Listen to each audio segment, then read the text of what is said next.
The crystal chandeliers inside the Sci-Fi restaurant sprayed prismatic light beams across the highly polished marble floor.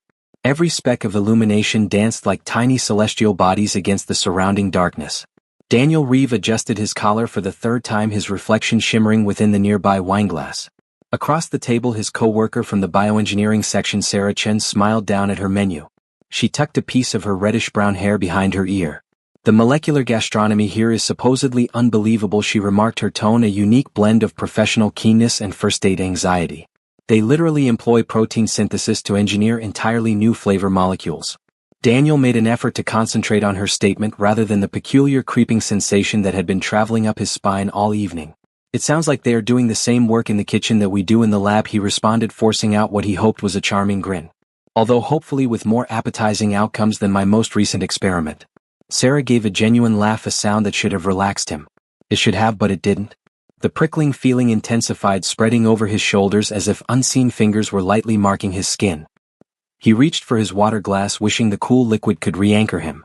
"Are you completely fine?" Sarah asked, her brow furrowing with worry. "You appear a little pale." "I'm all right, just." The words ceased in his throat as every light source in the dining area flickered once, then twice before plunging into complete blackness.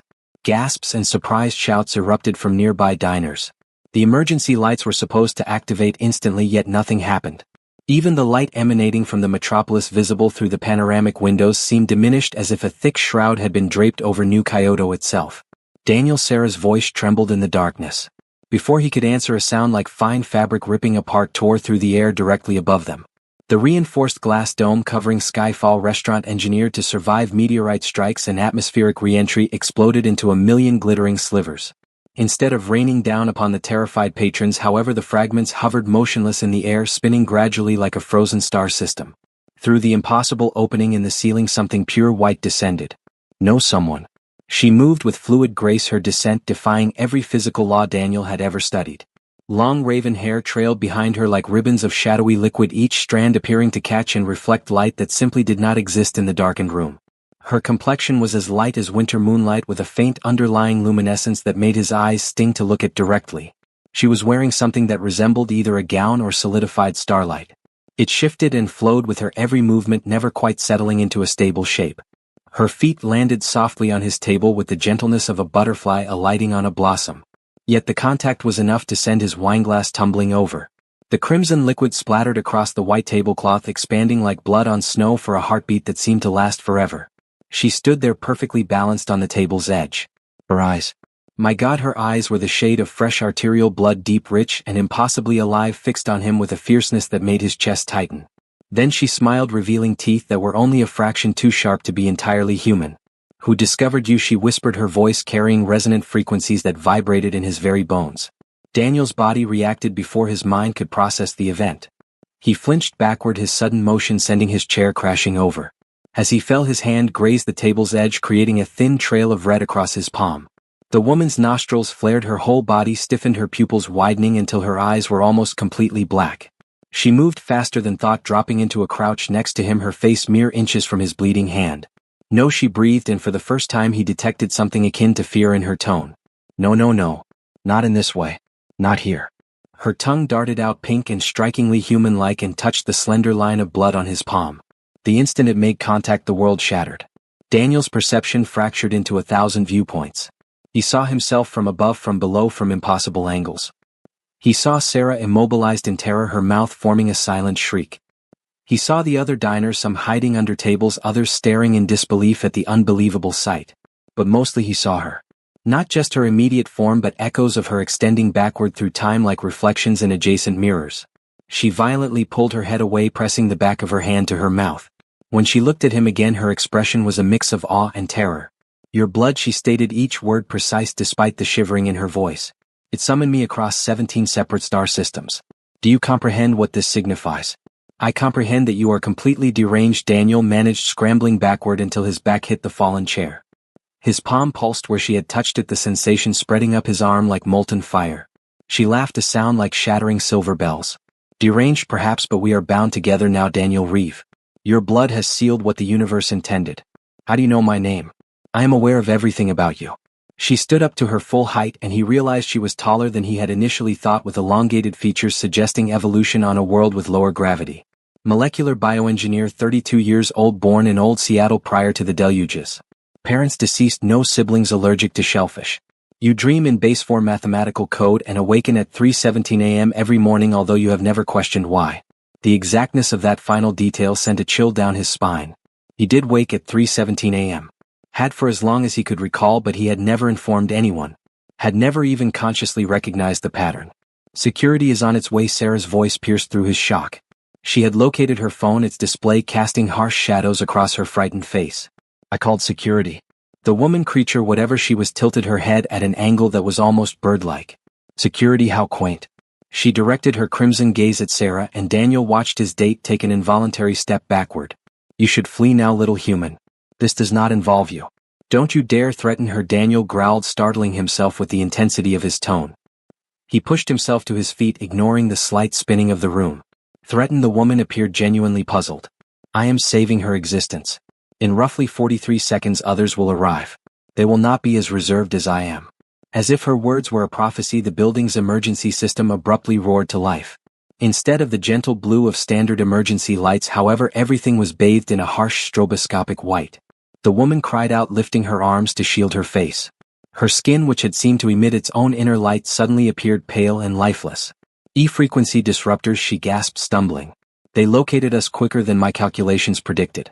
Who located us? Daniel demanded, but she was already collapsing. He moved without considering, catching her before she could hit the floor. She was surprisingly light, her body temperature several degrees cooler than a normal human's. Please, she whispered, her red eyes now dim and unfocused. The symbol on your wrist. Look at it.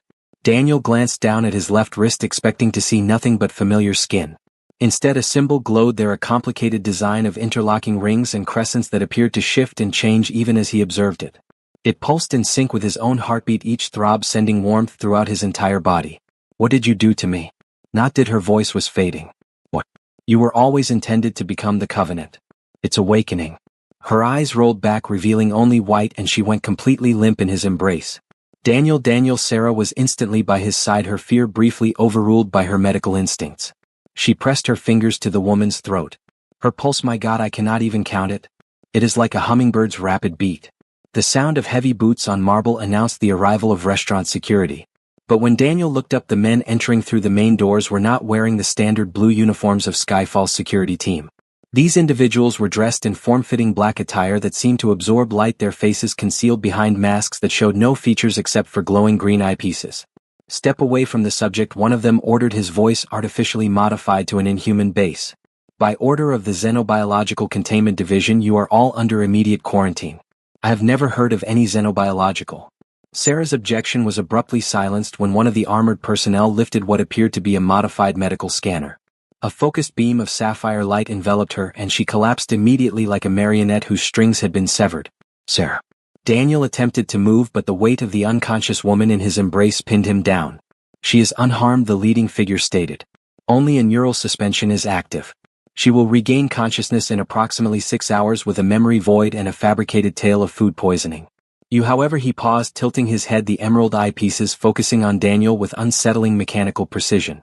You are accompanying us. Like hell I am, Daniel retorted. The subject exhibits signs of initial phase bonding, another operative reported while examining a small handheld device. Immediate extraction is recommended before. He never finished his warning. The woman in Daniel's arms suddenly convulsed, her back arching at an impossible angle. When her eyes flashed open, they were blazing with a light entirely distinct from the harsh emergency illumination.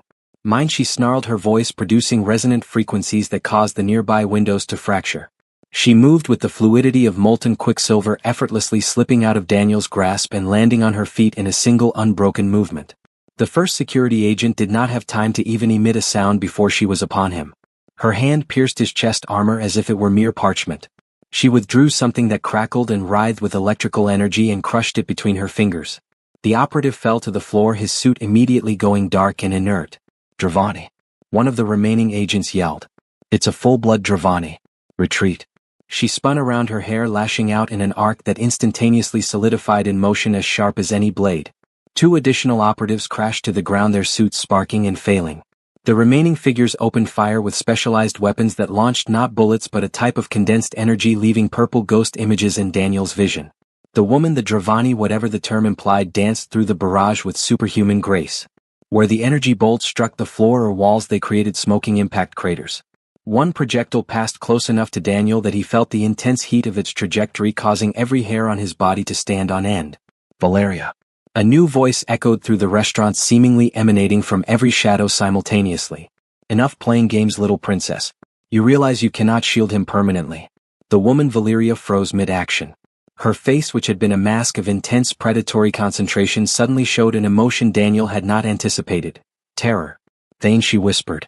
You survived the purge. A new figure materialized from the shadows near the kitchen entrance.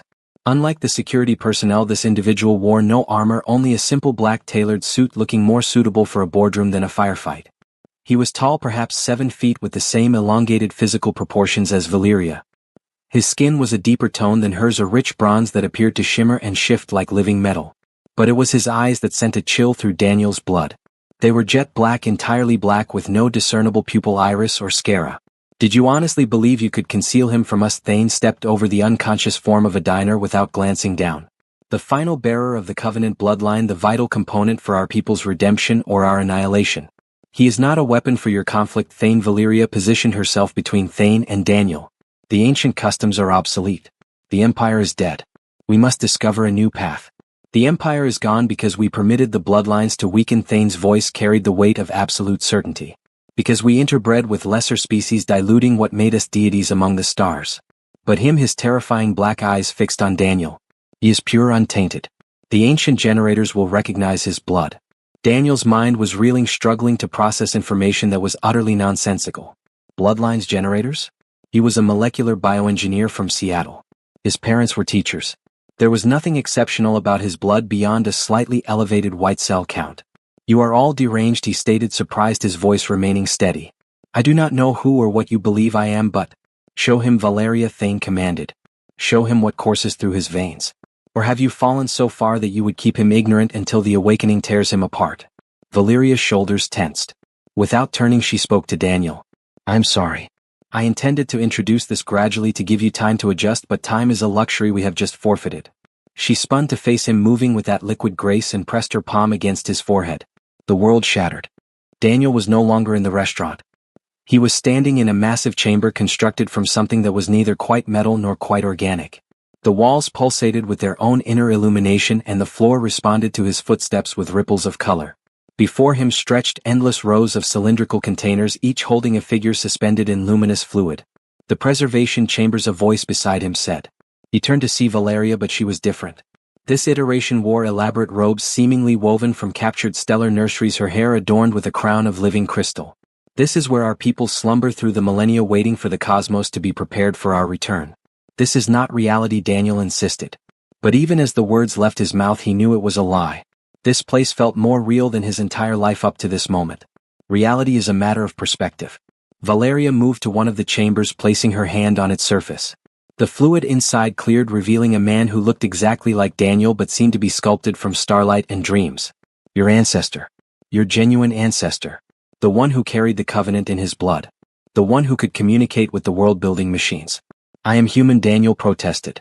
My parents were human. I have medical records, genetic tests.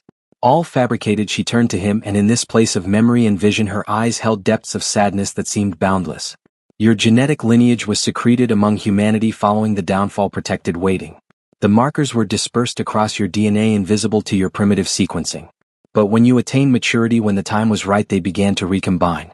And the dreams, Daniel heard himself ask. The calculations that made no sense. The way I can sometimes feel machines as though they were sentient. The awakening, Valeria nodded. It has been accelerating since you turned 30. Soon the transformation will be irreversible. You will become what you were always destined to be, or you will perish in the process. The vision cracked like glass. Daniel was back in the restaurant, gasping for air.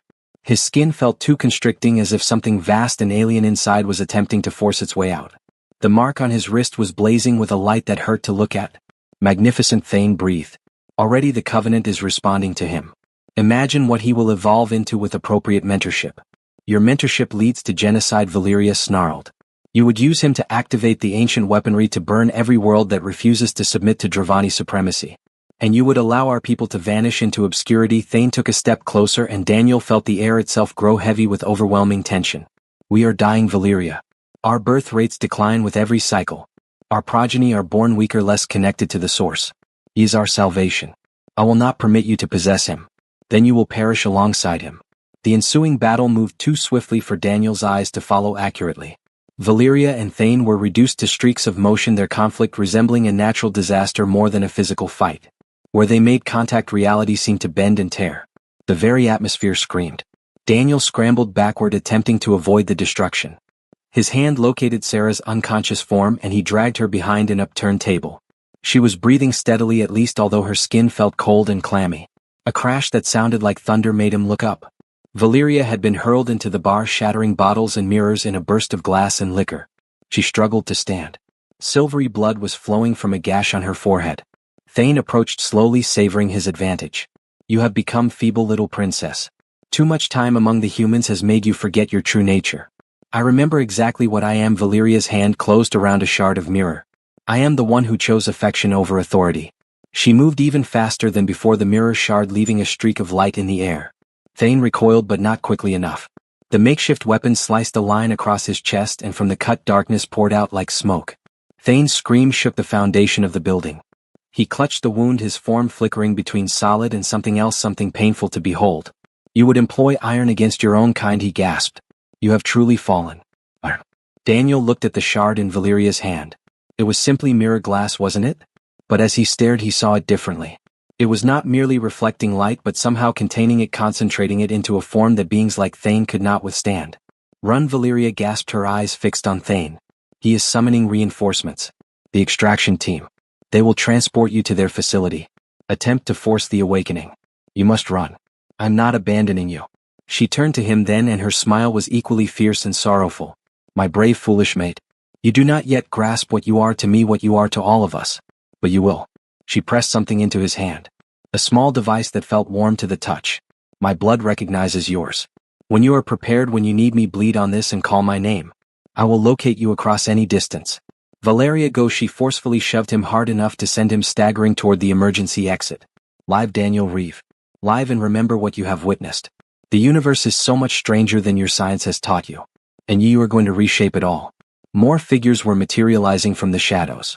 Dravani, all of them possessing their impossible beauty and terrible presence. Some looked as though they intended to assist Valeria, others clearly sided with Thane. The restaurant had transformed into a battleground of legendary beings. Daniel wanted to remain, wanted to assist, wanted to comprehend. But the mark on his wrist was actually burning now. And he could feel something vast and alien stirring within his blood. If he stayed, if they captured him, if they forced this awakening Valeria spoke of, he ran.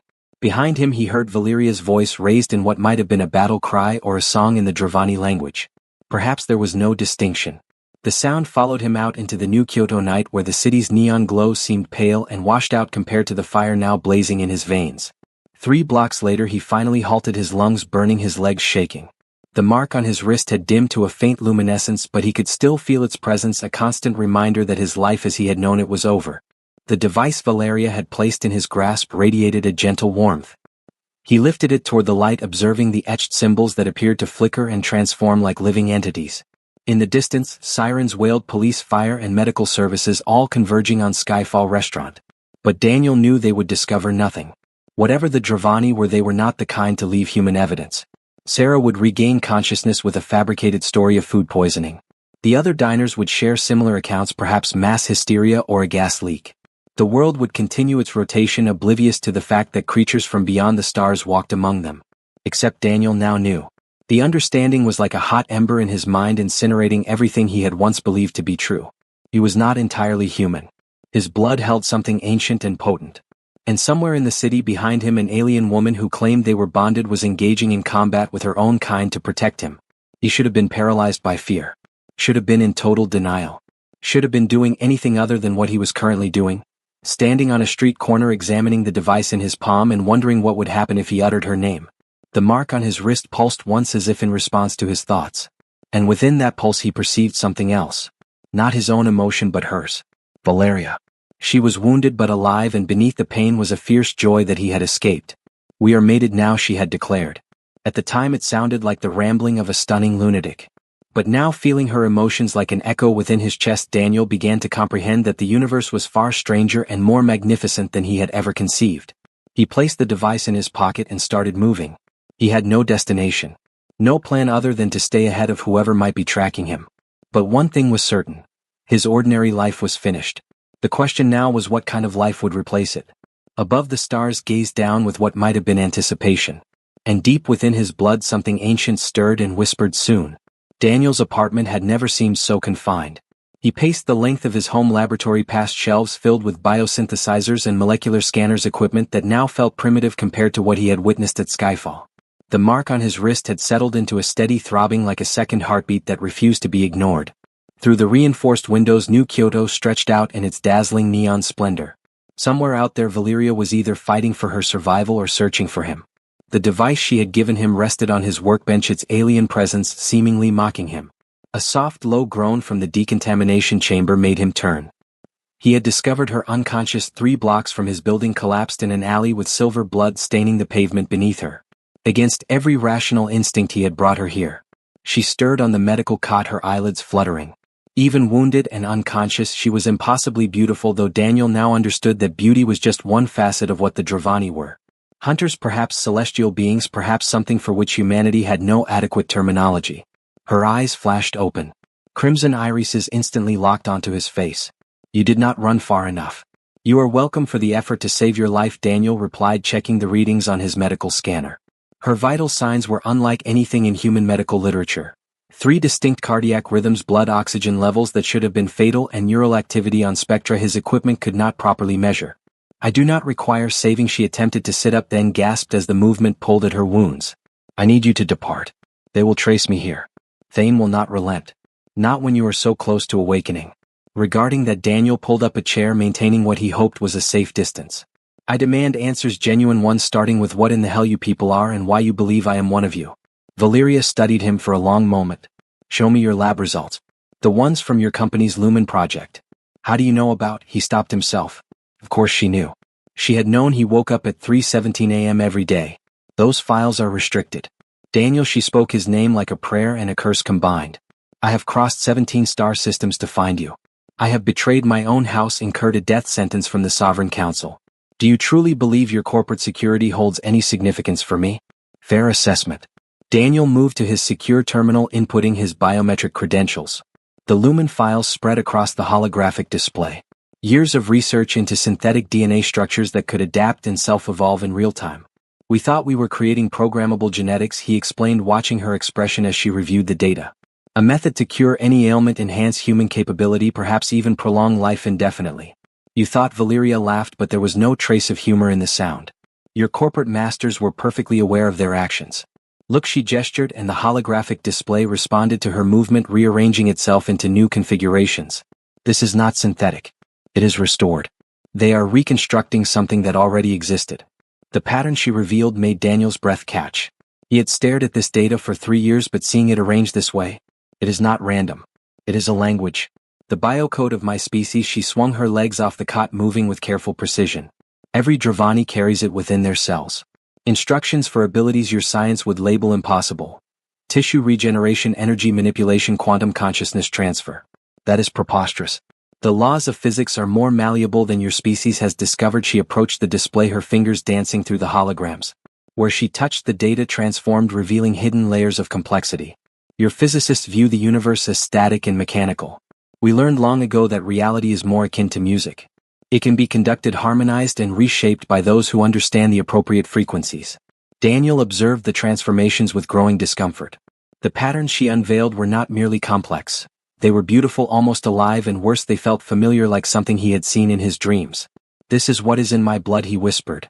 Dormant, fragmented, but awakening. Valeria turned to face him, and up close he could see the toll the fight had taken. Silver blood had dried in patterns across her skin that looked almost like circuitry. When your ancestors concealed themselves among humanity, they fragmented the biocode across generations. Each carrier held only pieces, not enough to trigger transformation. But you, she reached toward his face, stopping just short of contact. You are the convergence point. All the scattered fragments have come together. My parents were teachers, Daniel protested. I have seen my birth records, my genetic tests. All fabricated. She moved to another console, her fingers flying across interfaces she should not have known how to operate. Medical records appeared, his records, but overlaid with new data. Look at the quantum level. See what your instruments fail to detect. The display zoomed in past cellular structure, past DNA, to levels of organization that should not have been possible.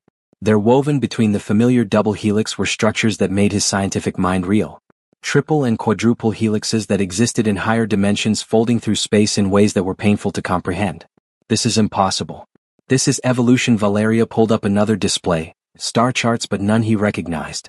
My people emerged on Dra when your world was still cooling from its formation. We achieved space travel before you developed language. We constructed empires across galaxies while you were learning to use fire. And yet you are here bleeding silver blood in my lab, running from your own kind. Her expression darkened. Even gods can fall, Daniel. Even empires can rot from within. She touched the display and it showed images that must have come from her own memories. Cities of impossible architecture, crumbling ships the size of moons burning in the void, beings of terrible beauty tearing each other apart. We became arrogant, cruel. We viewed other species as inferior, as tools or pets or prey.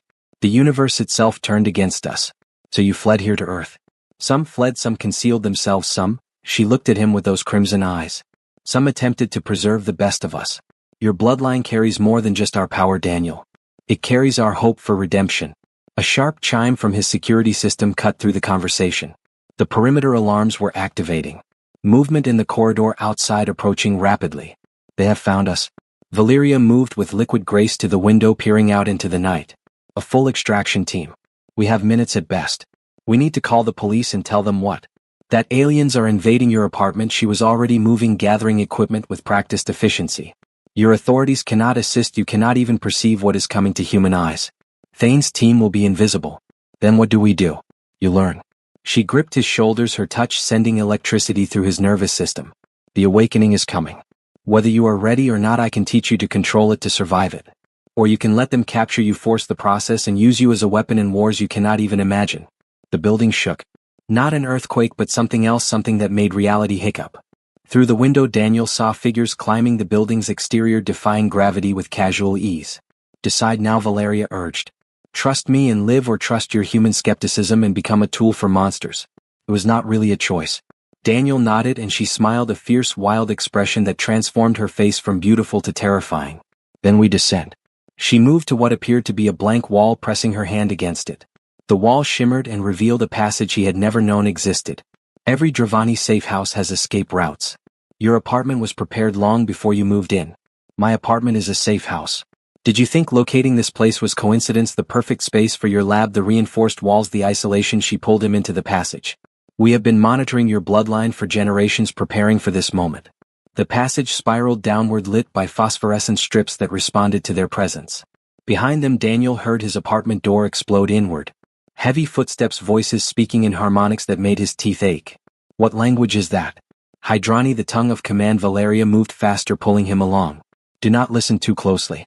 Human minds are not constructed for it. It can rewrite your neural patterns if you are not cautious. They descended what felt like 20 stories, although his building was only 15 high. The passage opened into a maintenance tunnel that was definitely not on any city blueprints. Valeria led him through a maze of corridors, each turn deliberate despite the speed of their flight. Where are we going? The old transit station. Before humans built their subway, we had our own networks. She paused at an intersection, her head tilted as if listening. They are splitting up, attempting to cut us off. How can you tell? I can feel them just as they can feel us. The biocode resonates, especially when we are emotional or in danger. She looked back at him. You will develop the sense too as you awaken. For now, stay close and try not to think too loudly. I think too loudly. Your mind is broadcasting fear, confusion, and anger. It is like a beacon to trained hunters. She touched his temple and the chaos in his thoughts instantly smoothed out. Better. Now move. They ran through tunnels that grew older and stranger with each turn. The concrete gave way to something that might have been grown rather than built. Walls with organic curves. Surfaces that felt warm to the touch. Symbols covered every surface. The same flowing script he had seen in Valeria's transformed data. What do they mean? Warnings, prayers, love letters. She traced one symbol as they passed. This one is mine, actually, from my first visit to Earth 3 centuries ago. You are 300 years old. 3,000, give or take a decade. She glanced back at his shocked expression. Did you think beings who reshape reality would have human lifespans? You have so much to learn about what you are becoming. They emerged into a vast chamber that took Daniel's breath away. It was clearly a station of some kind but constructed for beings who moved in 3 dimensions as easily as 2. Platforms jutted out at impossible angles connected by ribbons of solidified energy. In the center, something that resembled a train or perhaps a living organism waited on tracks that curved through space itself. The worm tunnels, Valeria breathed. I was not certain they still functioned. That is a train. That is a symbiont biological transport that moves through folded space. She approached it cautiously, placing her hand on its hull skin surface. The thing pulsed with bioluminescent patterns. Recognizes me. Weaken. A figure dropped from above, landing between them and the transport. Thane, his chest still bearing the wound from their earlier battle but moving as if pain was irrelevant. Did you honestly believe you could flee to the old ways? His voice echoed in the vast space. The worms answer to the council now, little princess, as do all proper Dravani. The council is corrupted, Valeria snarled, pushing Daniel behind her. You have forgotten our true objective. Our objective is survival, dominance, the natural order. Thane's form warped and suddenly there were 3 identical figures of him, each one solid and real. The human defilement ends here. The key returns to its lock. The confrontation erupted with greater ferocity than before. Valeria faced all 3 versions of Thane with a rage that made their restaurant fight seem like a light dance. She moved between states of matter, shifting from solid to liquid to something beyond physical form. Her attacks left streaks of silver fire hanging in the air. Daniel pressed himself against a pillar, trying to decipher the spectacle. Physics should have prohibited what they were doing, creating duplicates phasing through solid objects, generating energy from nothing. But the mark on his wrist was blazing again. And with every pulse the impossible became intensely clear. He wasn't witnessing sorcery, he was observing a science so advanced it surpassed current human understanding. The biocode did not violate physics, it simply revealed that physics possessed more governing laws than humanity had yet uncovered. One of Thane's duplicates broke away from the skirmish, advancing on Daniel with predatory determination. Approach, little key, let me reveal what you truly are. Daniel instinctively retreated, but there was nowhere to escape. Thane reached out and his hands seemed to elongate across impossible distances.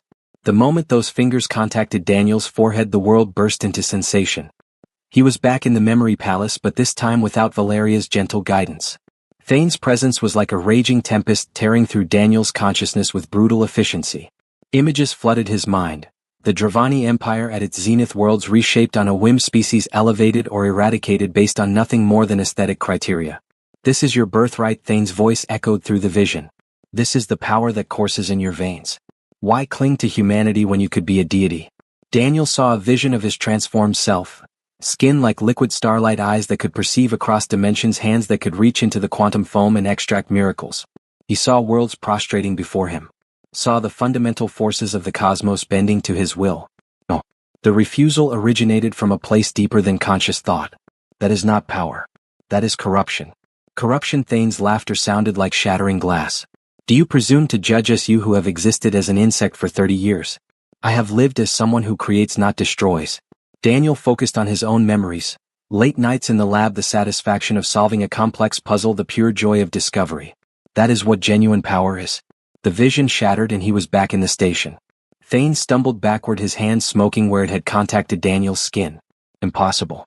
You should not possess the capacity to resist without proper instruction. He is not resisting. Valeria appeared behind Thane's main form. Silver blood streamed from multiple wounds, but triumph shone in her eyes. He is choosing. That is the one thing you never grasped about the bloodline. It is not about power, it is about will. She struck not with her hands but with something intangible. A pulse of pure intent that sent all 3 versions of Thane flying backward. They collided with the far wall and remerged into one, clearly disoriented. The transport now. Valeria seized Daniel's hand, pulling him toward the waiting worm-like structure. They ran, but more figures were descending from above. Thane's extraction squad, armed with weapons that looked like crystallized terrors. Energy bolts sizzled past them, each impact leaving holes in reality itself. The worm's side opened like a yawning maw, revealing an interior that pulsed with organic light. Valeria shoved Daniel inside, following immediately behind. The moment they were aboard, she pressed her hand against what served as a control surface. Ancient protocol still functioned, she gasped. Grip onto something. Worm travel is not gentle for the uninitiated. Daniel barely managed to grab hold of what felt like a bone strut before the world inverted. The worm did not move through space, it convinced space that it belonged somewhere else. His stomach churned violently as dimensions folded and unfolded around them. Through the worm's translucent walls he caught brief glimpses of the journey. tunnels that existed between second stations built in the gaps between thoughts, vistas of impossible magnificence that human eyes were never meant to behold. Then as abruptly as it began it ceased. The worm shuddered to a halt, its mouth opening onto absolute darkness. Where are we? Deeper than your kind has ever penetrated. Valeria helped him out, her movements betraying exhaustion despite her attempt to conceal it. The abandoned sectors where even the council fears to tread. They stood in what might have been a cathedral made of living crystal. The walls sang with harmonic frequencies that made Daniel's bones resonate. Bioluminescent growths provided a dim light revealing architecture that was painful to look at directly.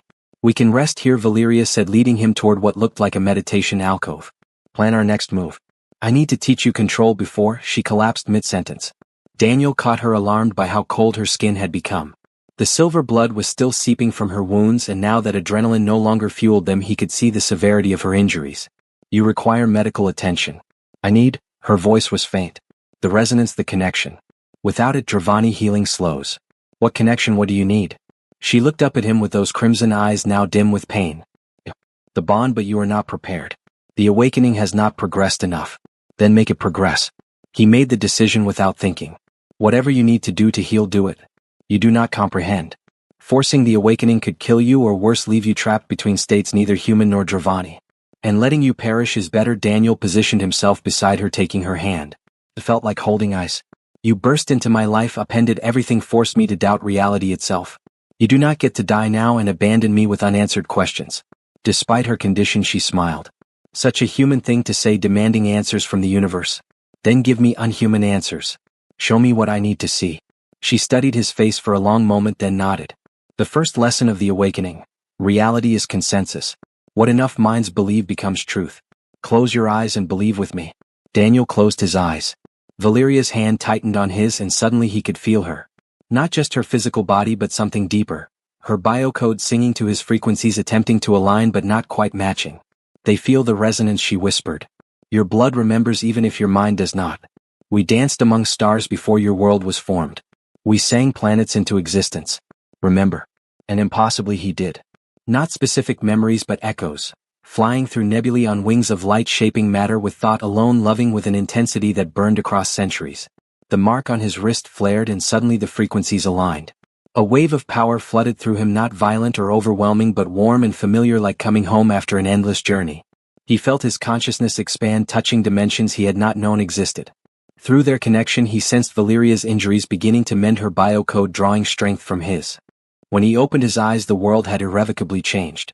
Colors existed that had no names, patterns in the air that revealed the underlying scaffolding of reality. And Valeria was no longer merely beautiful.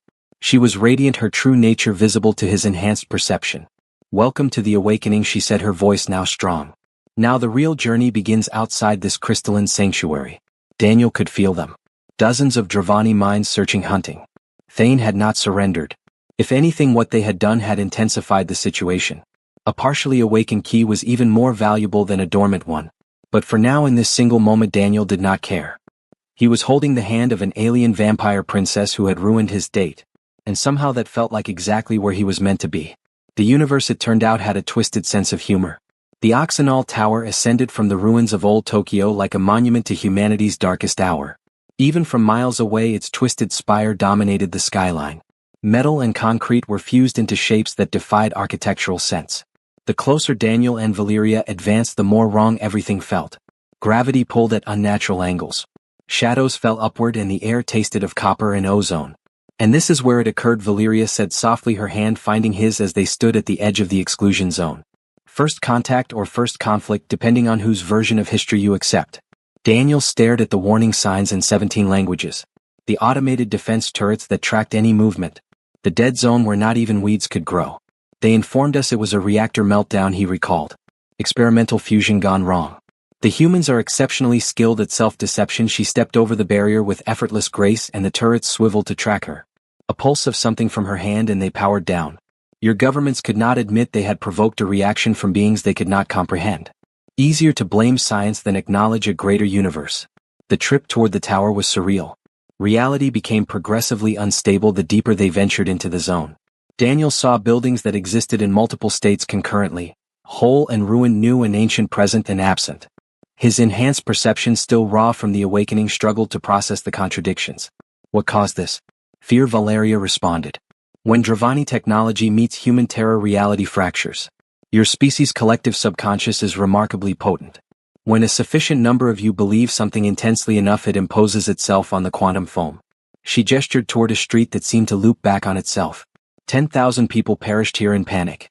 Their fear crystallized, becoming a component of the local physics. They entered through what had once been a subway station, now transformed into something that reminded Daniel of the worm tunnels. The walls pulsed with bioluminescent veins and the air hummed with frequencies that made his teeth ache. But why here, he asked as they descended. Of all places to hide, why choose ground zero of human Dravani conflict? Because it is the last place either side desires to revisit. She led him through passages that should not have existed according to any human blueprint. And because the fractured reality here masks our presence. Even Thane's hunters will struggle to track us through this much distortion. They emerged into a vast chamber that might have been a subway platform before the event. Now it was a fusion of human architecture and alien biology. Concrete pillars were wrapped in living crystal, train tracks curved up walls and across ceilings. In the center sat a structure that was painful to look at directly. Its geometry existed in more dimensions than human eyes were intended to perceive. A nexus point, Valeria breathed. I had only heard legends, but to see one intact. What is a nexus point? Where our dimensions touch, natural, thin places that the Dravani used for travel before we constructed permanent gates. She approached it carefully, her form shimmering as she drew near. This one has been dormant since the conflict. But with your awakening blood. The mark on Daniel's wrist flared with warmth. The nexus responded, its impossible surfaces beginning to pulse with inner light. Through their connection he felt Valeria's mix of excitement and apprehension. We could utilize it, she said. Travel beyond Thane's reach, find others who oppose the Council's insanity. But activating it would transmit a signal across dimensions. Every Dravani within 1,000 light years would know our exact location. How much time would we have? Minutes? Maybe less if they are already searching nearby dimensions. She turned to him, her crimson eyes grave. The choice is yours. We can continue to flee here in your world, staying ahead of them until you are fully awakened. Or we can leap into the unknown. Trust that we will find allies before enemies find us. Daniel looked around the transformed station at the impossibilities that now defined his life. 3 days ago his biggest concern was making a good impression on Sarah at dinner. Now he was standing in a dimensional nexus with an alien princess, deciding whether to flee across realities. What occurs if I fully awaken here in my world? Valeria's expression darkened. The energy release would be considerable. Your transformation would ripple through the quantum substrate. Best case, you would cause localized reality distortions. Worst case, she gestured at their surroundings. This but citywide. Millions of minds suddenly forced to perceive dimensions they cannot process. The cognitive cascade would destroy your civilization in minutes. Then we do not have a choice. Daniel stepped toward the nexus, feeling it respond to his presence. I will not be responsible for that level of destruction. Such nobility. A new voice echoed through the chamber. Not Thane, but somehow worse. It carried harmonics that made reality visibly shiver. How refreshingly human. They turned to see a figure descending from the ceiling, moving down the curved walls as if gravity were optional. Female, but only in the loosest sense. Her form constantly shifted between states, sometimes solid, sometimes dispersed like mist. Her skin was the color of deep space, with actual stars twinkling beneath the surface. Lyra, Valeria whispered, and Daniel felt genuine terror pulse through their connection. The Council's truth keeper. Hello, little princess. Lyra's feet touched the ground silently. And the precious key. How convenient to locate you both here at the site of our greatest shame. The shame is what you have become, Valeria spat, positioning herself between Lyra and Daniel. Truthkeeper, you are nothing but the Council's enforcer now. Truth enforcement. Sometimes they are the same thing. Lyra circled them slowly, her form leaving afterimages in the air. The truth is your pet human represents an existential threat to our species. The truth is the old bloodlines were scattered for good reason. The truth is, she smiled, revealing teeth that reflected infinite depths. You have already lost. The attack came from everywhere simultaneously. Lyra did not move, she simply existed in multiple positions, striking from a different angle each time. Valeria met the assault with desperate fury, her own form blurring as she attempted to counter attacks from past, present, and future versions of her adversary. Daniel staggered back, his newly awakened senses screaming warnings about violations of causality. He watched Valeria get hit by a strike that had not yet occurred. Saw her dodge an attack that had already landed. Time itself was being weaponized. Do you comprehend now? Lyra's voice came from every direction. This is what awaits humanity. If the awakening completes, your species' linear perception of time would shatter. Billions of minds forced to experience past and future concurrently. The cognitive cascade would obliterate your civilization in minutes. You are deceiving, Daniel gasped. But he could feel the truth of it through his enhanced perception. His own grip on linear time was already weakening. He saw himself as a child, as an old man, as configurations of matter that had never existed.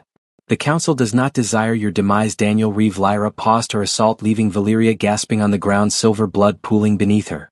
We want you contained, controlled. Your bloodline properly channeled could stabilize the degradation in our genome.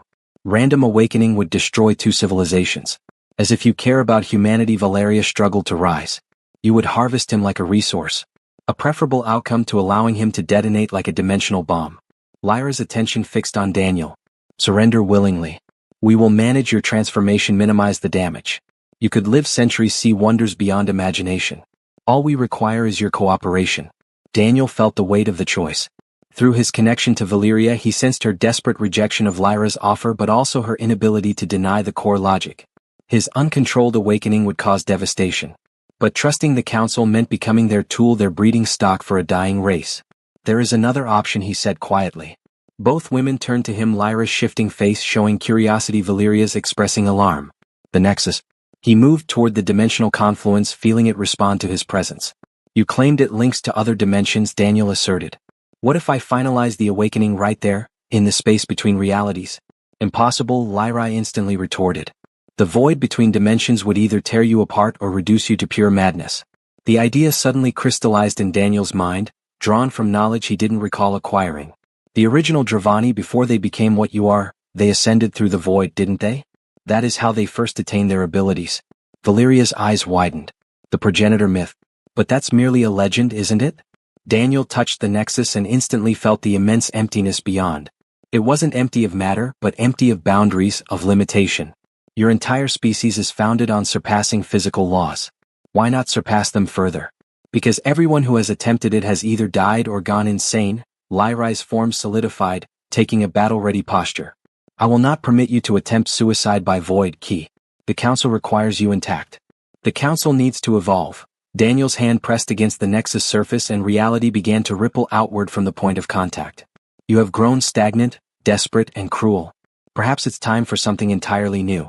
Lyra launched an attack, but this time Daniel was prepared.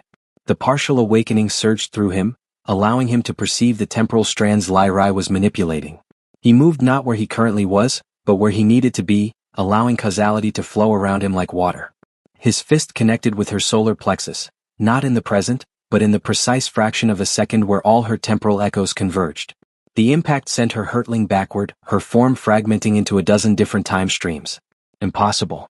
She gasped across multiple moments simultaneously. You cannot have mastered temporal combat without training. I had an exceptional teacher. Daniel glanced at Valeria, who stared at him with a mix of pride and terror. She demonstrated that reality is consensus. I reject your version. The Nexus pulsed with increased intensity, responding to his conviction. Through the growing rift he could see the void.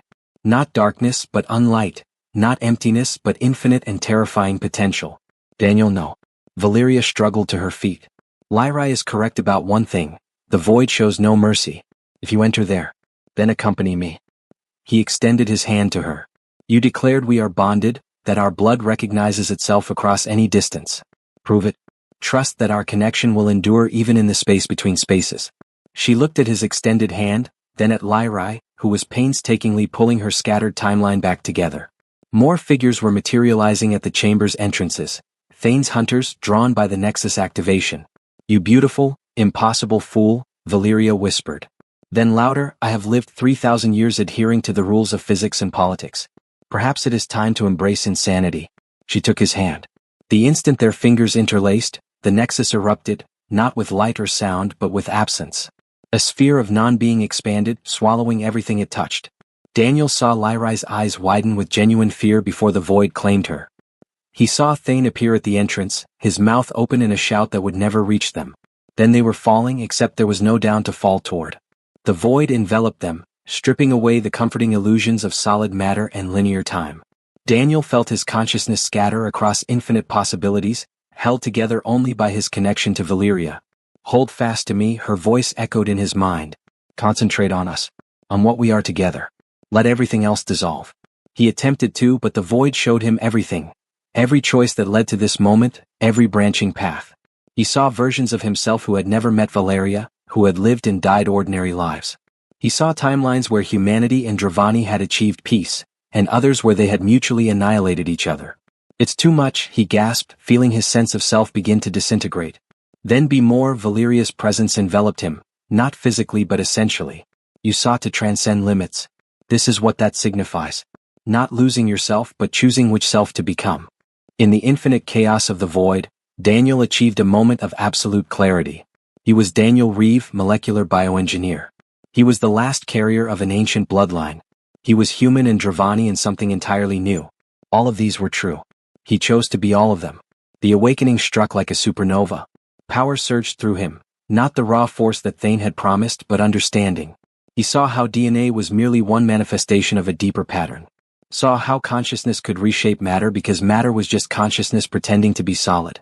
He saw where the Dravani had erred, mistaking dominion over reality for wisdom about it. Beside him, Valeria gasped as the transformation rippled through their bond. Her own nature, calcified by millennia of existence, suddenly became fluid again. Through his eyes she remembered wonder. We must return, she said. The void will not hold us indefinitely. Even transcendence has its boundaries. Where? In the void, all destinations were equally distant and close. Somewhere new. Somewhere neither human nor Dravani have laid claim to. She smiled, and in the non-space of the void, her joy was visible as cascading light. Let us discover what we are becoming. Daniel reached out with senses that no longer required names, finding a thread of possibility that felt right. A world at the edge of known space where reality was still young and pliable. Together they pulled themselves toward it, using their connection as an anchor against the infinite. The void released them reluctantly, reality reasserting itself like a gentle tide. They stood on a crystal cliff overlooking an ocean of liquid starlight, beneath skies where 3 moons danced in impossible spirals. Daniel looked at his hands, still human in appearance, but shot through with veins of light that pulsed with his heartbeat. The mark on his wrist had expanded, forming intricate patterns that constantly shifted between meanings. Did we do it? He asked. Did we transcend? Valeria laughed, a sound like silver bells and distant thunder. Look closer. We didn't transcend anything. We just remembered what we always were. She was correct. The power flooding through him wasn't foreign. It felt like finally utilizing muscles that had been dormant his entire life. He was still Daniel Reeve. But now he was Daniel Reeve with the universe at his fingertips. The council will pursue us, Valeria warned. Lyrai will not forgive this insult. And Thane.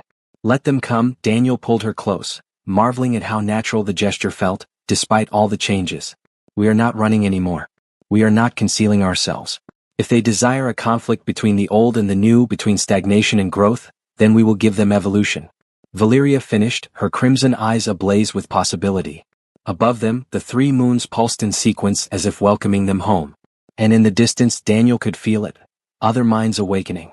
Other carriers of scattered bloodlines feeling the call of transformation. The universe was about to become far more engaging. The crystalline cliff had been their sanctuary for 3 cycles now. But Daniel could sense the peace dissolving. Through his transformed senses, he perceived ripples in the dimensional fabric. Hunters were approaching across the void, drawn by the beacon of his awakening. They are arriving, Valeria confirmed, her hand finding his as they watched the liquid starlight ocean churn below. More than before. The council has mobilized ancient trackers, ones who recall the first diaspora. Daniel closed his eyes, allowing his expanded consciousness to reach out. He could feel them, dozens of Dravani minds. Some were filled with hostile intent, others with curiosity, a few with something that resembled hope. But beneath it all he sensed something else. A familiar presence that made his blood run cold. There is something wrong, he stated. One of them feels different. Valeria's grip tightened. Describe it. Like looking at a shadow where a person should be. It is Dravani but empty, somehow hollowed out. Her face paled, the silver undertones in her skin becoming more noticeable. Void touch. Someone who attempted what we did but failed. The council uses them as weapons. Beings caught between existence and nothingness, forever hungry for what they have lost. A memory surfaced, not his own but inherited through the bloodline. Thousands of years ago, when the Dravani first discovered the void between dimensions, many had sought to transcend their limitations. Most perished. Some returned, changed, evolved, but a few came back wrong. Their essential nature corrupted by exposure to infinite possibility without the anchor of self. Can we escape a void touched? No, Valeria's form shimmered, armor of crystallized energy forming around her. They exist partially outside normal spacetime. Distance holds no meaning for them. The attack came without warning. One moment they stood alone on the cliff. The next, a figure materialized from the air itself, humanoid in shape but wrong in every detail. Its skin was absolute black, not the absence of light, but the presence of unlight. Where eyes should have been, two wounds in reality bled darkness. Ki, it spoke, and its voice was the sound of existence ending. The council demands your return. Compliance or consumption. Choose. Daniel felt his newly awakened power surge in response to the threat, but Valeria caught his arm. Do not engage directly. Void touched feed on energy, especially from the awakened. Physical combat only empowers them. Then how do we fight it? We do not. We survive until. She pulled him backward as the creature advanced. The void touched moved faster than thought, one arm extending like a spear of absolute darkness. Valeria shoved Daniel aside, taking the strike meant for him. The limb passed through her armor as if it wasn't there, and she screamed, a sound that shattered crystal formations a mile away. Oh. Daniel reached for her, but she was already falling, darkness spreading from the wound like an infection. The void touched withdrew its arm, which now glistened with stolen life force. Interesting, it mused. 3,000 years of existence, condensed to mere moments of agony. She tasted of starlight and regret. Rage flooded through Daniel. Not the hot anger of humanity, but something deeper, older. The mark on his wrist blazed with power that made reality hiccup. Without thinking, he struck not at the void-touched's body, but at the space it occupied, folding dimensions to create a pocket of compressed existence. The creature laughed as the attack passed through it harmlessly. Newly awakened, still thinking in terms of matter and energy. I am neither, Ki. I am the space between heartbeats, the pause between thoughts. You cannot fight absence. Daniel knelt beside Valeria, cradling her head. The darkness was spreading faster now, unmaking her at the conceptual level. Through their connection, he felt her fading, not dying but ceasing to have ever existed.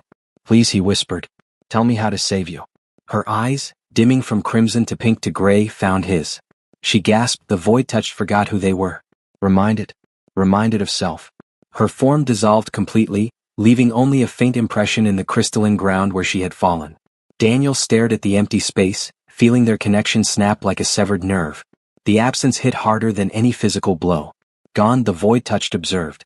As all things go in time. Will you continue this futile resistance or accept preservation within the council's design? Daniel stood slowly. Something fundamental shifted in his consciousness. The partial awakening he'd experienced was nothing compared to what flooded through him now. Not power, but understanding. Valeria's final words echoed in his mind, reminded of self. What was your name? He asked quietly. The void touched paused, its featureless face tilting. Name. I am designation null 7. I serve the council's will. Before that, Daniel took a step forward and reality rippled around him. Before the void took you when you were whole. What did they call you? The creature's form wavered. That knowledge is irrelevant. I am the council's hand reaching across. You were someone's child, Daniel interrupted, his voice carrying harmonics that resonated with forgotten truth. Someone's lover, someone's friend. The void stripped those connections away. But they existed. You existed. The void touched recoiled as if struck. Stop. But Daniel pressed forward, drawing on inherited memories of the Dravani before their fall. You had a favorite constellation, a song you hummed during long void jumps, a texture you loved. Silk or metal or the feeling of solar wind on bare skin. Stop. The creature's form began to fluctuate wildly. Darkness bled away to reveal glimpses of what lay beneath. A figure that might once have been beautiful, with skin like burnished copper and eyes the color of binary stars. You tried to transcend because you believed in something, Daniel continued, power building with each word. Evolution, growth, the possibility of becoming more than what the council decreed. You reached for infinity and got lost in it. But the reaching, that was you. That was real. The void touched fell to its knees, hands clutching at a head that couldn't decide whether to exist. I can't. The void is all. But I remember. Your name, Daniel urged, kneeling beside the writhing figure. Say your name. Kar, the voice cracked, shifting between the hollow echo of unbeing and something almost alive. Kar. I am. Kar Danvius, third harmony of the stellar choir. I sang planets to sleep. Light exploded from the void touched, not the harsh glare of destruction, but the gentle radiance of recognition. The darkness peeled away like ancient paint, revealing the being underneath. Not entirely whole but no longer entirely lost. Kar looked at her hands, scarred by void exposure but solid. Real. Oh. she asked. The council claimed the transformation was irreversible. That void touched were beyond redemption. The council says a lot of things. Daniel helped her stand, noticing how her form still flickered occasionally between states. Most of them designed to maintain control through fear. You gave me back myself. Wonder filled her damaged features. But at what cost? The energy required. You've accelerated your own awakening past safe parameters. She was correct. Daniel could feel it. Raw power coursing through him without proper channels, threatening to tear apart his consciousness. Without Valeria to guide him, to anchor him, he was spiraling towards an uncontrolled transformation. Where is the princess? Carr looked around. Then understanding dawned. Oh, I unmade her. She saved me. Daniel's voice was steady despite the grief clawing at his chest. Push me aside. Took the strike meant for me. Then she's not utterly lost. Carr grabbed his shoulders, her void-scarred fingers surprisingly strong. Unmaking isn't death. It's dispersion. Her pattern still exists, scattered across dimensional frequencies. But retrieving her? She shook her head. It would require power beyond even the ancient Dravani. Power like an uncontrolled awakening. Daniel finished. Carr's eyes widened. That would kill you. The human framework cannot channel that much energy without burning out. You'd have seconds at best before complete systemic failure. Seconds might be enough. Daniel moved to where Valeria had fallen, placing his hand on the crystalline ground. Through his enhanced senses, he detected the faintest quantum echoes of her existence, already fading. She ruined my date, you know. Literally fell through the ceiling, looked at me like I was the answer to every question she'd never asked. The blood covenant, Carr breathed. She found her matched frequency. Do you grasp how rare that is? Most Dravani search millennia without finding their harmonic equal. Then I suppose I'd better not waste it. Daniel closed his eyes, releasing every safety protocol his mind had instinctively built around the awakening power. It flooded through him like molten starlight, beautiful and terrifying and absolutely lethal. His perception exploded across dimensions. He saw the scattered fragments of Valeria's pattern. A laugh frozen in the seventh dimension, the curve of her smile folded into quantum probability, her memories crystallized in the spaces between spaces. But they were dispersing. Entropy was claiming what coherence remained. I can see her, he gasped, silver blood like hers, running from his eyes. But I can't reach. The fragments are spreading too rapidly. Then do not pursue them, Carr said urgently. Call them. You are harmonically matched. Utilize that connection. Make her pattern want to reconverge. Daniel reached deeper into the awakening power, feeling his cells begin to break down from the strain. But beneath the pain he found something else. The resonance Valeria had spoken of, the frequency that made them mates across species and stars. He didn't chase her scattered pieces. He sang to them. Not with his voice but with his entire being. Every cell vibrated at the frequency of their bond, creating a beacon across dimensions. And impossibly beautifully, the fragments responded from across the void. Pieces of Valeria began to flow back together. Her laughter reunited with her tears. Her strength merged with her vulnerability. Her 3,000 years of existence rewove themselves from quantum foam and focused will. Hey Daniel. What are you doing? Her voice came from everywhere and nowhere. Saving you, he replied, feeling his nervous system beginning to shut down from the overload. Seems only fair. You saved me first. She materialized slowly, translucent initially, then gaining substance with each heartbeat. But as she solidified, Daniel felt himself beginning to fade. The required energy was consuming him from the inside out. Oh. Valeria reached for him as her form fully stabilized. You fool, you beautiful fool. You cannot burn yourself out for me. I won't allow it. Already done, Daniel managed, falling to his knees. His vision was fracturing, showing him multiple time streams at once. Worth it though. Got to be the alien vampire boyfriend for a few days. Beats my original life plan. Valeria caught him as he collapsed. Through their touch, he felt her pour energy back into him, not healing the damage but stabilizing it, creating a feedback loop between them. Carr, she commanded without looking away from Daniel's face. The harmonic stations on the third moon. Are they still operational? Princess? Carr dropped to one knee reflexively. Yes, I believe so. But they haven't been used since the Empire's height. The energy requirements are immense. Valeria's eyes blazed with determination. Help me get him there. If the old songs are true, if the progenitor protocols still function, we might be able to complete his transformation properly. Together they lifted Daniel, his body flickering between states. Human, Dravani, something entirely other. As they moved toward the nearest transport site, more figures emerged from folded space. The council's hunters had arrived, but they hesitated. Seeing Carr restored from void-touched status, seeing Valeria reconstituted from unmaking, seeing Daniel burning with power that shouldn't exist. Impossible. One hunter breathed. That word's getting thrown around a lot lately, Daniel said, managing a weak smile despite the fire in his veins. Maybe it's time to update your vocabulary.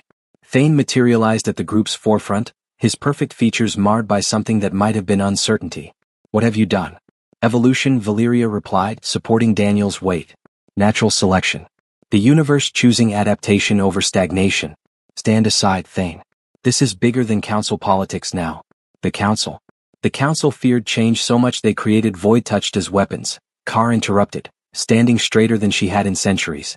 Use people like me, broken people, to enforce their will. But she gestured at Daniel. He reminded me who I was. Gave me back my name. Can your council say the same? Murmurs rippled through the assembled hunters. Some lowered their weapons, conflict clear in their expressions. This is not over, Thane warned, but he stepped aside.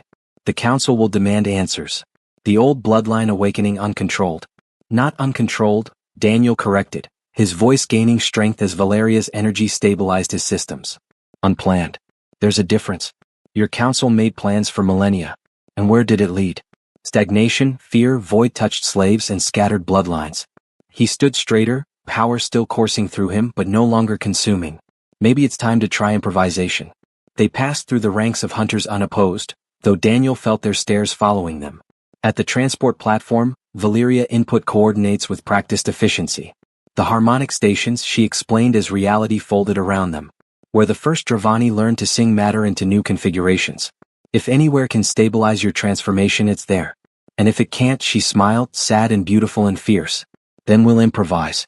Seems to be working so far. The transport deposited them on a moon that sang. Every surface vibrated with harmonics that Daniel felt in his bones. Frequencies that made his unstable transformation resonate in response. Ancient structures rose from the crystalline landscape, part architecture, part instrument, part something beyond either. Home, Carr whispered. I trained here before I fell to the void. Valeria guided Daniel to the center of the primary station, where reality itself seemed more flexible. The old songs speak of transformation through harmony, not forcing change, but finding the frequency where all possibilities converge. I don't know the songs, Daniel admitted. Then we'll write new ones. She took his hands and Carr joined them, forming a triangle together. They began to sing, not with voices but with their entire beings, each adding their frequency to the whole. Daniel's human stubbornness, Valeria's ancient wisdom, Carr's hard-won redemption. The harmonic station amplified their song, sending it rippling across dimensions. And in that music Daniel finally understood. The awakening wasn't about becoming Dravani or staying human. It was about becoming what both species had always had the potential to be. Something new, something better, something that could bridge the gap between Earth and stars. His transformation stabilized, settling into a form that was uniquely his. Still recognizably Daniel Reeve, but now so much more. He could feel the quantum foam responding to his thoughts. See the music that held atoms together. How do you feel? Valeria inquired, concern and wonder mingling in her expression. Daniel considered the question, testing his newly acquired perceptions. He could sense the council's watchers in orbit, feel their conflicted emotions, perceive the ripples their actions had sent across galactic civilization. But more than that, he could feel potential. Not just his own, but the universe waiting to be shaped by will, wisdom, and love. Like I've finally woken up, he said. Like the last 32 years were just the prologue. In a way they were, Valeria smiled. And in that expression, he saw 3,000 years of waiting finally justified. The real story starts now. Above them, the harmonic station continued its ancient song, welcoming a new voice to the eternal chorus. And across the galaxy, other scattered bloodlines stirred in response, feeling the call of transformation. The universe was evolving. And Daniel Reeve, human Dravani, something wonderfully other, was just getting started. The Hyrax facility sprawled beneath New Kyoto like a metallic malignancy, its corridors thrumming with stolen Dravani technology. Daniel stood before its quantum-locked entrance, feeling the weight of 2 weeks of preparation settling on his shoulders. Beside him, Valeria's form shimmered with barely contained energy, while Carr checked the dimensional disruptors they had salvaged from an old Empire outpost. Security has tripled since our escape, Carr reported, her void-scarred fingers dancing over holographic displays. They know we're coming. Good, Daniel said, surprising himself with the calmness in his voice.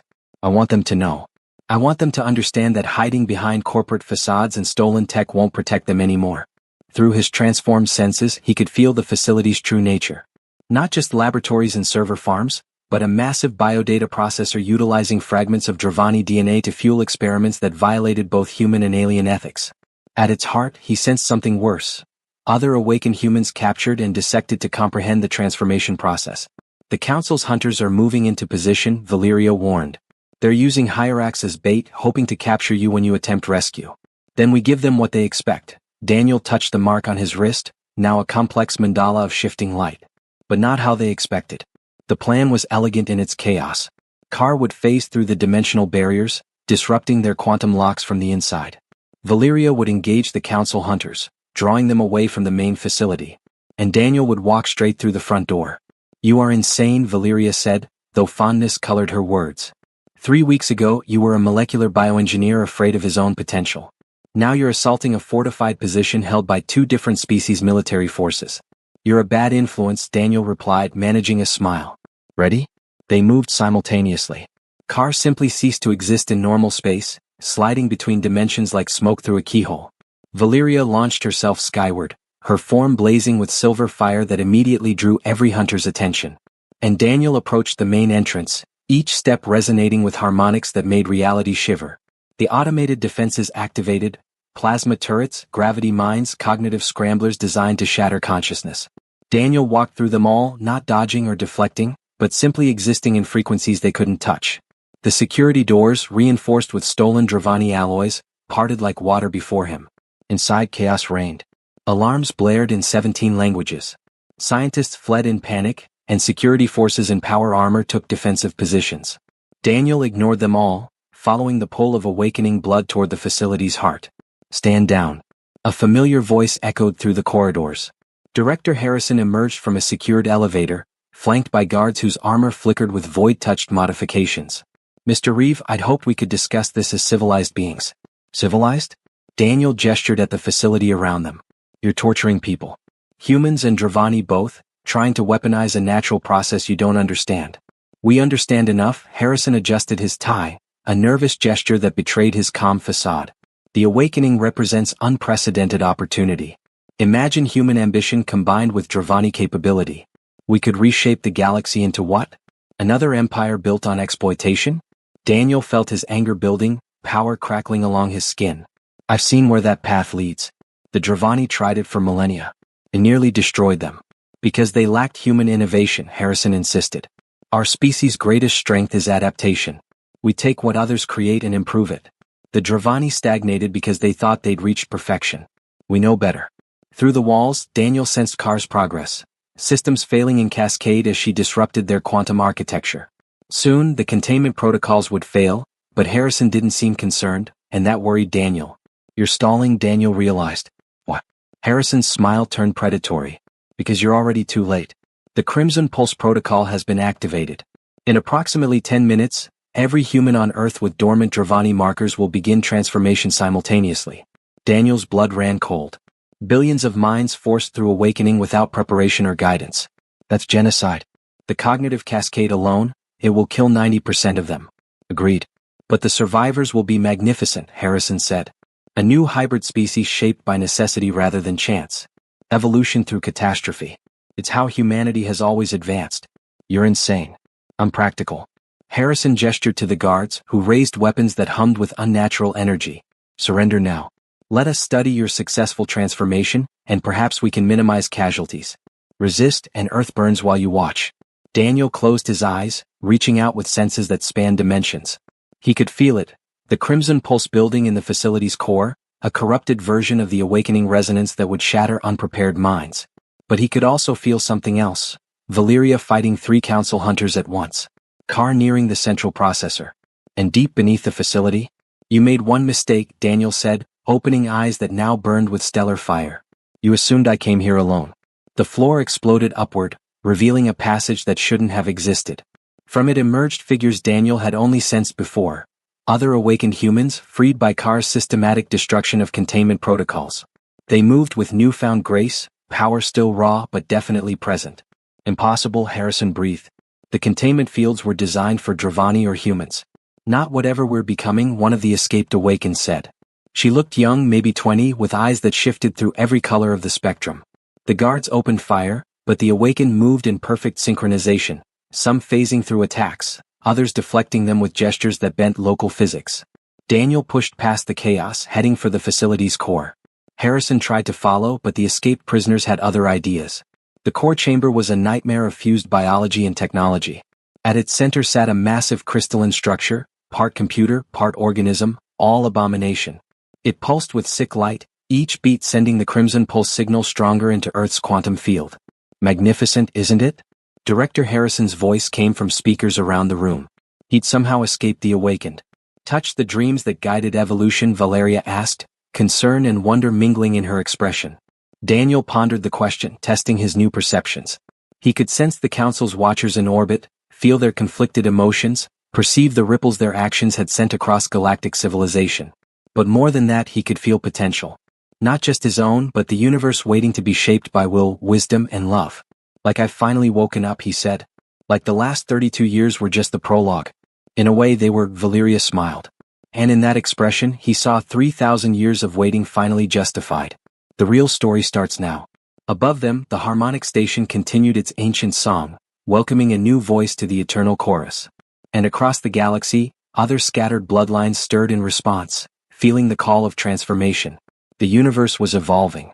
And Daniel Reeve, human, Dravani, something wonderfully other, was just getting started. The Hyrax facility sprawled beneath New Kyoto like a metallic cancer, its corridors thrumming with stolen Dravani technology. Daniel stood before its quantum-locked entrance, feeling the weight of 2 weeks of preparation. Beside him, Valeria's form shimmered with barely contained energy, while Carr checked the dimensional disruptors they'd salvaged from an old Empire outpost. Security has tripled since our escape, Carr reported, her void-scarred fingers dancing over holographic displays. They know we're coming. Good, Daniel said, his voice surprisingly calm. I want them to know. I want them to understand that hiding behind corporate facades and stolen tech won't protect them anymore. Through his transformed senses, he could feel the facility's true nature. A massive biodata processor fueled by trapped consciousness and corrupted Dravani DNA. At its heart, he sensed something worse. Other awakened humans captured and dissected. The Council's hunters are moving into position, Valeria warned. They're using Hyrax as bait, hoping to capture you when you attempt rescue. Then we give them what they expect, but not how they expected. The plan was elegant in its chaos. Carr would phase through dimensional barriers. Valeria would engage the hunters. Daniel would walk straight through the front door. You are insane, Valeria said, fondness coloring her words. You're assaulting a fortified position held by 2 different species military forces. You're a bad influence, Daniel replied, smiling. They moved. Daniel walked through plasma turrets and cognitive scramblers, existing in frequencies they couldn't touch. Inside, he followed the pull of awakening blood to the core. Stand down. Director Harrison emerged, flanked by guards whose armor flickered with void-touched modifications. Civilized? Daniel gestured. You're torturing people to weaponize a natural process you don't understand. It's necessary, Harrison's tone turned pleading. The Dravani will never see us as equals. If we force the change, if we prove we can take their greatest gift and improve upon it, you'll prove we're exactly the monsters they feared we'd become. Daniel placed his hand on the crystalline surface, shuddering. Inside, he felt the trapped consciousness of dozens of Dravani. One presence was horribly familiar, Arya, Valeria's ancestor. Captured centuries ago. They've been harvesting our bloodlines for generations, preparing for this moment. Rage flooded Daniel. The crystal began to crack under his touch. Stop.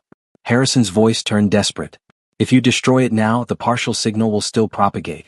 Incomplete awakening. The victims will be caught between states forever. Living deaths numbering in millions. He was right.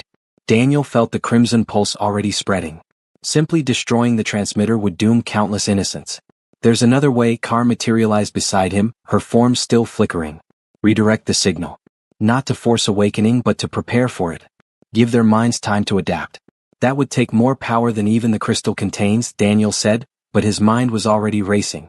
Unless we add our own. Valeria crashed through the ceiling, eyes blazing. The harmonic stations taught us transformation through unity. We sing together.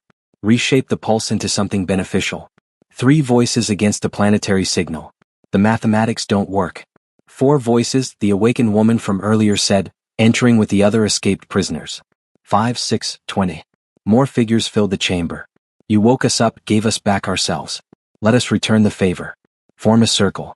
Daniel commanded, newfound authority ringing in his voice. Everyone touching, creating a closed circuit. We're going to hijack their abomination and turn it into salvation.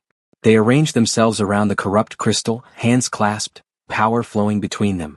Daniel stood at the focal point, hands on the crystal and Valeria.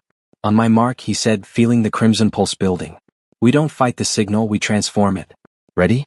Daniel closed his eyes, opened his consciousness, and dove into the crystal's corrupt heart. Inside was madness, centuries of screaming Dravani consciousness. He projected to the tortured minds, help us save both our species. A moment of silence, then response. The tortured Dravani gave freely, knowledge, power, and hope. Now, Daniel shouted. 24 voices rose in harmony. Their song wrapped around the crimson pulse, not destroying but reshaping. Where it had carried force, they wove preparation. Where it promised violation, they offered invitation. The crystal shrieked, its corrupt purpose warring against their intent.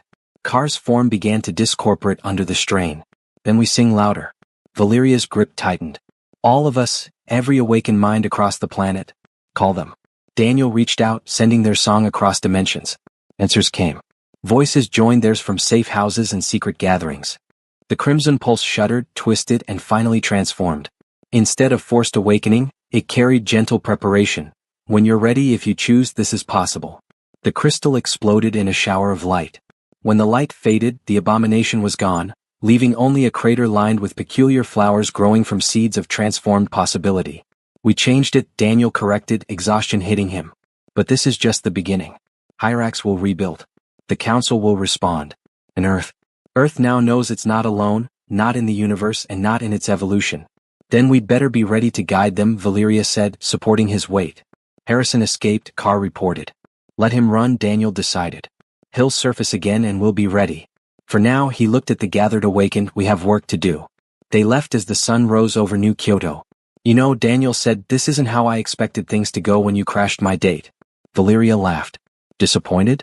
Daniel smiled, feeling the weight of responsibility, the uncertainty of the future, and looked at her, alien princess, impossible love. Not even a little bit. 3 months had passed.